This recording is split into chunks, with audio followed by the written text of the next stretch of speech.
Esther Chapter 5. On the third day, Esther put on her royal robes and stood in the inner court of the palace in front of the king's hall.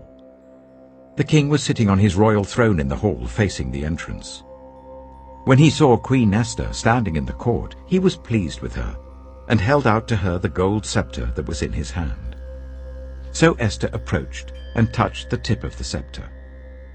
Then the king asked, "What is it, Queen Esther? What is your request? Even up to half the kingdom it will be given you." "If it pleases the king," replied Esther, "let the king, together with Haman, come today to a banquet I have prepared for him." "Bring Haman at once," the king said, "so that we may do what Esther asks." So the king and Haman went to the banquet Esther had prepared. As they were drinking wine, the king again asked Esther, "Now what is your petition? It will be given you. And what is your request? Even up to half the kingdom it will be granted." Esther replied, "My petition and my request is this. If the king regards me with favor, and if it pleases the king to grant my petition and fulfill my request, let the king and Haman come tomorrow to the banquet I will prepare for them. Then I will answer the king's question." Haman went out that day happy and in high spirits.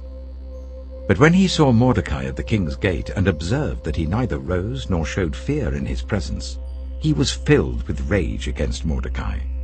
Nevertheless, Haman restrained himself and went home.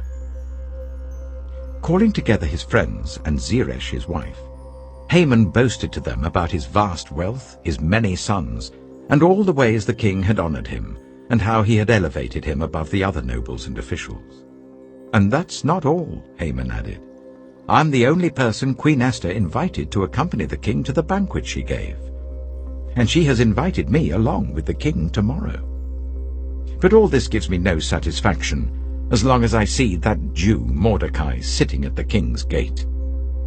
His wife Zeresh and all his friends said to him, "Have a pole set up, reaching to a height of 50 cubits, and ask the king in the morning to have Mordecai impaled on it. Then go with the king to the banquet and enjoy yourself." This suggestion delighted Haman, and he had the pole set up.